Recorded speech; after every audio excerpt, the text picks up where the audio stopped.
छोटे से ब्रेक के बाद आप सभी दर्शकों का स्वागत है। आप देख रहे हैं जी न्यूज़। बिलासपुर से एक हैरान करने वाला वीडियो सामने आया है जिसमें नशे में धुत बाइक सवार युवक सड़कों पर खुलेआम लापरवाही करते नजर आ रहे हैं। वायरल वीडियो में 3 युवक एक ही बाइक पर सवार होकर नशे की हालत में सड़क पर लड़खड़ाते हुए चलते दिखाई दे रहे हैं, जिससे उनकी और दूसरों की जान खतरे में पड़ गई।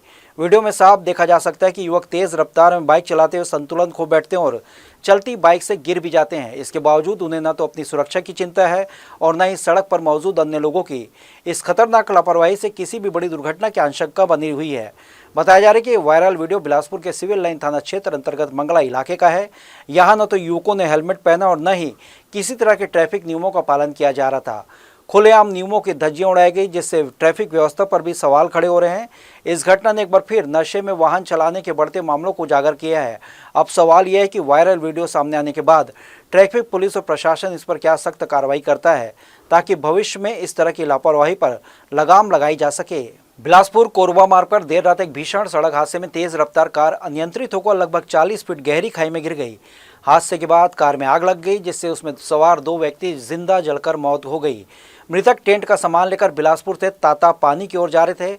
घटना की सूचना मिलती पुलिस और दमकल की टीम मौके पर पहुंची, लेकिन आग इतनी भीषण थी कि दोनों को बचाया नहीं जा सका। पुलिस के अनुसार दुर्घटना देर रात की बताई जा रही है, जब कार अचानक नियंत्रण खो बैठी। खाई में गिरते ही उसमें आग लग गई। काफी मशक्कत के बाद आग पर काबू पाया गया और शवों को बाहर निकाला गया। पुलिस ने मर्ग कायम कर मामले की जांच शुरू कर दी है। वहीं इस हृदय विदारक हादसे से क्षेत्र में शोक की लहर फैल गई है। सिरगिट्टी थाना क्षेत्र अंतर्गत ट्रांसपोर्ट नगर में हाई टेंशन बिजली का तार टूटकर गिरने से एक गौवंश की दर्दनाक मौत हो गई। यह हादसा उस वक्त हुआ जब एक गाय सड़क किनारे नीचे बैठी हुई थी। तभी अचानक ऊपर से हाई टेंशन तार टूटकर उसके ऊपर गिर गई। तेज करंट की चपेट में आते गाय की मौके पर ही मौत हो गई। लोग करंट के भय से घटनास्थल के पास जाने से बचते रहे। बेजुबान जानवर की तड़पती हालत देखकर स्थानीय लोगों में आक्रोश भी देखने को मिला। हादसा बिजली व्यवस्था में लापरवाही का नतीजा बताया जा रहा है। गाय की मौत के बाद कई घंटे बाद तक बिजली विभाग का कोई अधिकारी या कर्मचारी मौके पर नहीं पहुंचा। इससे लोगों में नाराजगी और बढ़ गई। स्थानीय निवासियों को कहने कि यदि समय रहते बिजली आपूर्ति बंद की जाती और तारों की नियमित जांच होती तो इस तरह की घटना को टाला जा सकता था। घटना की सूचना सिरगिट्टी थाना पुलिस को भी दी गई। पुलिस ने मौके पर पहुंचकर मर्ग कायम कर लिया और आगे की कार्रवाई की जा रही है। वहीं स्थानीय लोगों ने बिजली विभाग से क्षतिग्रस्त तारों की तत्काल मरम्मत और जिम्मेदार अधिकारियों पर कार्रवाई की मांग की है। थाना सिपत क्षेत्र के ग्राम गुडी लिमहाई पारा में अज्ञात व्यक्ति द्वारा किराना दुकान में जानबूझकर आग लगाने का मामला सामने आया है। इस घटना में दुकान में रखा करीब 25 से 30 हजार रुपए का जनरल सामान जलकर पूरी तरह नष्ट हो गया। पुलिस ने प्रार्थी की रिपोर्ट पर मामला दर्ज कर जांच शुरू कर दी। जानकारी के अनुसार ग्राम गुडी निवासी अजय साहू देव कुमार बिंजवार के किराए के मकान में किराना दुकान संचालित करता है। अजय साहू ने बताया कि 13 जनवरी की रात करीब 8:30 बजे वो दुकान बंद कर घर चला गया। रात करीब 12:30 बजे मकान मालिक ने फ़ोन कर दुकान में आग लगने की सूचना दी। वहीं मौके पर पहुंचा जहां आग लगी हुई थी। अजय साहू और मकान मालिक ने मिलकर आग पर काबू पाया, लेकिन तब तक तेल, पाउच, साबुन, आटा, गुटखा, शक्कर, बिस्किट सहित अन्य सामान जलकर नष्ट हो चुका था। केवल कुछ ही डिब्बों में रखे चॉकलेट, लड्डू, करीब 12 तेल पाउच ही बच पाए। प्रार्थी के अनुसार दुकान के बाहर अज्ञात व्यक्ति आग जलाकर ताप रहा था और उसी आग से लकड़ी में पन्नी लपेटकर जानबूझकर दुकान की खिड़की से अंदर फेंका गया, जिससे आग भड़क उठी। घटना को साजिशन आगजनी माना जा रहा है। थाना सिपत पुलिस ने BNS के तहत मामला दर्ज कर आसपास के लोगों से पूछताछ शुरू कर दी है। अज्ञात आरोपी की तलाश जारी है। अभनपुर थाना क्षेत्र अंतर्गत आयोजित मड़ई मेला में उस समय अफरा तफरी मच गई जब 2 पक्षों के लोगों के बीच मामूली विवाद ने हिंसक रूप ले लिया।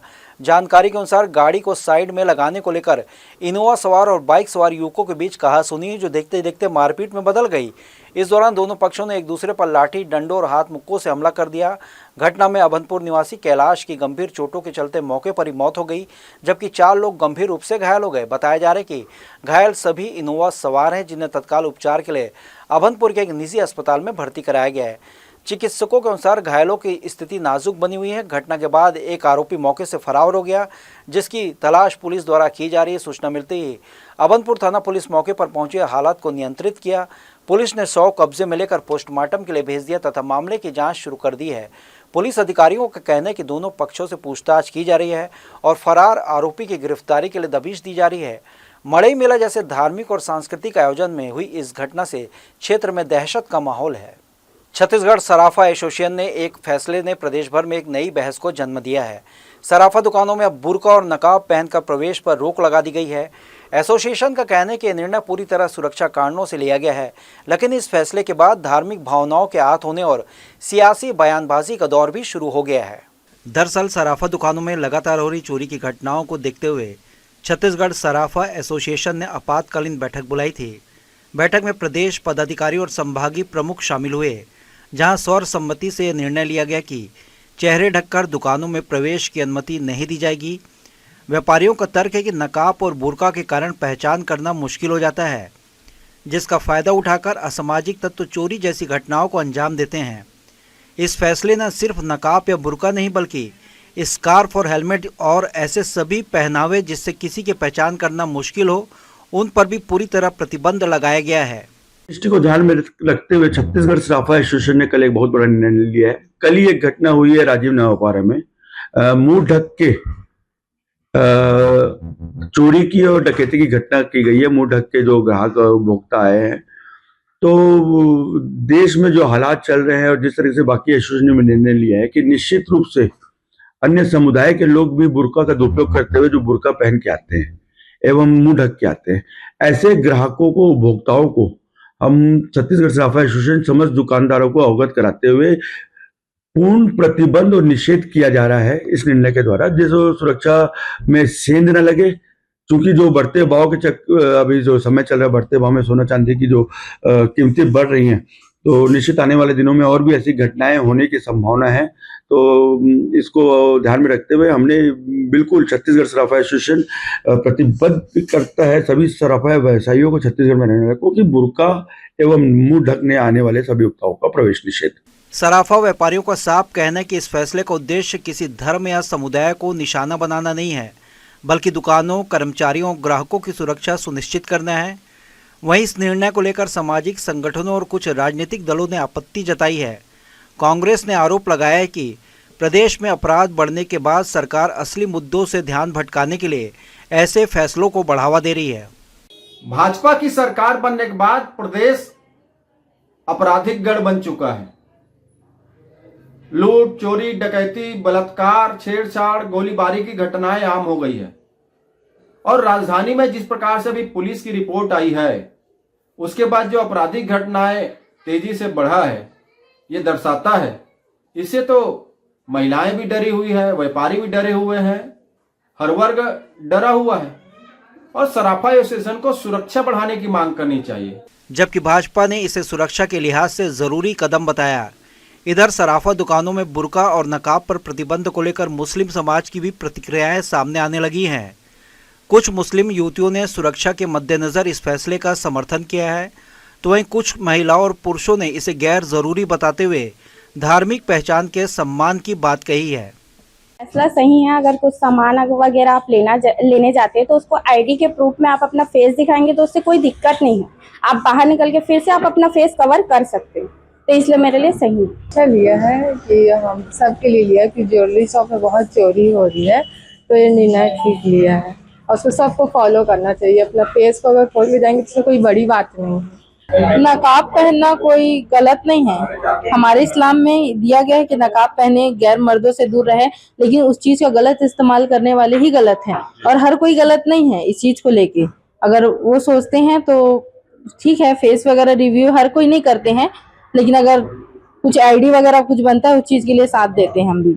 लेकिन फेस को ओपन करना या कि कपड़ा पहनना हर कोई लगा रहा है नकाब, ऐसा कुछ नहीं है कि हिंदू है तो मुस्लिम है तो लगा रहे हैं, लेकिन जो गैर कर रहे हैं, गलत कर रहे हैं, उस चीज को रोकने के लिए सही है, बाकी चीज के लिए गलत है। ये कुछ हद तक सही है, कुछ हद तक सही नहीं है। सही इस लिहाज से नहीं है, बुर्के पे पाबंदी नहीं होना चाहिए, लेकिन आइडेंटिटी प्रूफ के लिए कि चेहरा दिखना चाहिए कि सामने जो कस्टमर आया है वो कौन है और कैसा है, ये सही है। हाँ, चेहरा दिखना चाहिए, बुर्के पे पाबंदी नहीं होनी चाहिए। और ये तो हिंदू समाज में भी है कि आज से कुछ साल पहले देखेंगे तो पूरे घूंघट में औरतें हुआ करती थी। हमारी माँ बहनों को और हमारी दादियों को देखा जाए तो सभी समाज में तो घूंघट का सिस्टम रहा है, वो अदब लिहाज का मामला है। ठीक है, बुर्के पे पाबंदी नहीं होनी चाहिए। हाँ, जब हम ज्वेलर्स वाले एंट्री तब दें जब चेहरा खुला हो, ये सही है। कुल मिलाकर मुस्लिम समाज में इस फैसले को लेकर मिली जुली प्रतिक्रिया देखने को मिल रही है। अब देखना होगा कि प्रशासन इस मुद्दे पर कोई दिशा निर्देश जारी करता है। जी न्यूज़ के लिए कैमरामैन मनीष पॉल के साथ प्रियंका सिंह की रिपोर्ट। मकर संक्रांति का पर्व भारतीय संस्कृति में विशेष महत्व रखता है। इस दिन स्नान, दान पुण्य और धार्मिक अनुष्ठानों का विशेष फल माना जाता है। मान्यता है कि मकर संक्रांति के दिन सूर्यदेव मकर राशि में प्रवेश करते हैं, जिसके साथ मांगलिक कार्यों की शुरुआत होती है। इसी कारण यह पर्व श्रद्धा और आस्था के साथ मनाया जाता है। इसी क्रम में मकर संक्रांति के पावन अवसर पर टिकरापारा में महालक्ष्मी हवन कार्यक्रम का आयोजन किया गया। पहली बार आयोजित इस 2 दिवसीय धार्मिक अनुष्ठान में 1,35,00,000 आहुतियां देने का लक्ष्य रखा गया था, जिसे श्रद्धालुओं ने मिलकर पूर्ण किया। कार्यक्रम में लगभग 150 श्रद्धालुओं ने भाग लिया। हवन के दौरान वैदिक मंत्रोच्चार से पूरा वातावरण भक्तिमय बना रहा। श्रद्धालुओं की सहभागिता और आस्था को देखते हुए आयोजकों ने भविष्य में भी मकर संक्रांति के अवसर पर इस तरह के महालक्ष्मी हवन कार्यक्रम आयोजित करने का संकल्प लिया है। आयोजकों का मानना है कि ऐसे धार्मिक आयोजनों से समाज में सकारात्मक ऊर्जा और सांस्कृतिक मूल्यों का संरक्षण होता है। ये मकर संक्रांति पर्व है, इसके उपलक्ष्य में हमारे डॉक्टर संजय ढंडरिया जी भैया इच्छा हुई कि किया जाए महालक्ष्मी यज्ञ और सर्वजन कल्याण। तो उनका परिवार भी है और साथ में जितने लोगों को भी बैठना था जो यज्ञ में बैठने के इच्छुक है। जिले में आवारा पशुओं की समस्या दिन ब दिन गंभीर होती जा रही है, लेकिन पशु चिकित्सा विभाग की उदासीनता और प्रशासनिक खींचतान के चलते हालात जस के तस बने हुए हैं। संयुक्त संचालक पशु चिकित्सा विभाग की हालिया रिपोर्ट ने शासन की योजनाओं और जमीनी हकीकत के बीच गहरे अंतर को उजागर कर दिया। सड़कों और हाईवे पर घूमते बेसहारा पशु न सिर्फ यातायात के लिए खतरा बन रहे हैं, बल्कि कई दुर्घटनाओं का कारण भी बन चुके हैं। रिपोर्ट के अनुसार जिले में आवारा पशुओं के संरक्षण के लिए 40 गोधामों की आवश्यकता की गई थी, लेकिन शासन स्तर पर केवल 5 गोधामों को ये स्वीकृति मिली है। इनमें मस्तूरी क्षेत्र में जैतपुर, ओखर और कन्हई खोदरा, तखतपुर में लाखासार तथा बिल्हा में हरदी कला शामिल है। यह व्यवस्था बढ़ती समस्याएं के सामने नाकाफी साबित हो रही है, जिससे आवारा पशुओं को लेकर की गई योजना कागजों तक ही सीमित नजर आ रही है। सबसे बड़ी विडंबना रंगीन बेल्ट योजना को लेकर सामने आई है, जिसके तहत विभाग ने मात्र 500 पशुओं को चिन्हित करने का दावा किया है। हालांकि शहर की सड़कों पर ऐसे बेल्ट लगे पशु कहीं नजर नहीं आते। जब इस पर सवाल उठाए गए तो संयुक्त संचालक डॉक्टर GSS तंवर ने शहर क्षेत्र की जिम्मेदारी नगर निगम पर डालते हुए स्वयं को अलग कर दिया। हमको बेल्ट लगाने के लिए गौ सेवा आयोग से 25,000 का बंटन प्राप्त हुआ था, जिसमें लगभग 510 बेल्ट खरीदे जो फील्ड में लगभग भेज दिए गए। और सभी लगभग बरसात सीजन में जब आवारा पशुओं प्रबंधन का क्राइसिस था, उस समय जो है सारे बेल्ट फील्डों में लगाए जा चुके। अब एक चिन्हित करके तो नहीं किया जा सकता कि यहाँ पे नहीं है, यहाँ पे नहीं है। फील्ड में जैसे हमारा, तो अब ये जो है दिन में तो लगाए नहीं जा सकते क्योंकि वो इकट्ठा नहीं रहते। रात में जब बैठे रहते हैं तभी संभव होता है और वो कोऑर्डिनेशन के साथ होता है। विभाग का यह तर्क है कि अकेले पशु चिकित्सा विभाग कुछ नहीं कर सकता। समन्वय की कमी को साफ तौर पर दर्शाता है। केवल 10 रुपये प्रतिदिन के अपर्याप्त बजट और आपसी तालमेल के अभाव में आवारा पशुओं को लेकर ठोस कार्रवाई नहीं हो पा रही। हमारे पास ऐसी व्यवस्था नहीं है कि हम उसको 4 महीनों 2 महीने रख ले। ऐसा सब चीज़ नगर निगम करता है और पकड़ता है, मौका गोठान में रखता भी है वो। तो हमारी पूरी विभाग जो है वहाँ स्वास्थ्य परीक्षा, बधियाकरण और नगर निगम सिरगिट्टी में रखा है करीब 100 जानवर, यहाँ 200 जानवर रखा है। तो ये सब नगर निगम करता है। विभाग द्वारा पशुओं को हाईवे की ओर धकेलने जैसे बयान प्रशासनिक असफलता की ओर इशारा करते हैं। इस लचर व्यवस्था का खामियाजा एक और जहां आम नागरिक भुगत रहे हैं, वहीं दूसरी ओर बेजुबान पशु भी असुरक्षित हालात में भटकने को मजबूर हैं। जी न्यूज़ के लिए कैमरामैन मनीष पॉल के साथ प्रियंका सिंह की रिपोर्ट। सरकंडा थाना क्षेत्र अंतर्गत बधवापारा में एक दर्दनाक हादसा सामने आया, जहां खेलते समय घर की छत से गिरकर कक्षा 8वीं की एक छात्रा गंभीर रूप से घायल हो गई।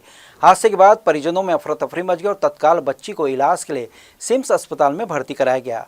सरकंडा बधवापारा निवासी संतोष कुमार ने बताया कि उनकी बेटी पलक कुमारी 16 वर्ष सरकंडा शासकीय छात्रा स्कूल में कक्षा 8वीं की छात्रा है।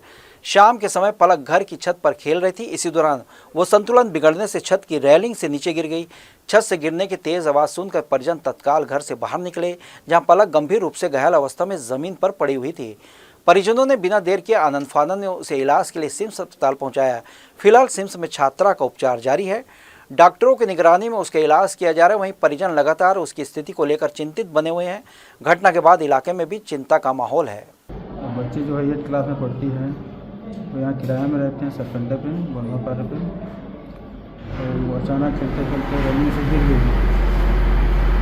पिताजी का नाम क्या है? संतोष कुमार है। बच्ची क्या साल की है? बच्ची 15-16 साल की होगी। गिरी कैसे भैया? रनिंग से मतलब चलते चलते गिर गए। तो ये थे इस बुलेटिन की खबरें। देश विदेश की तमाम खबरों के लिए बने रहिए जी न्यूज़ के साथ। मुलाकात होगी अगले बुलेटिन में, तब तक के लिए मुझे दीजिए इजाज़त। आप स्वस्थ रहें, खुश रहें, अपना बहुत बहुत ख्याल रखें और देखते रहिए जी न्यूज़। नमस्कार।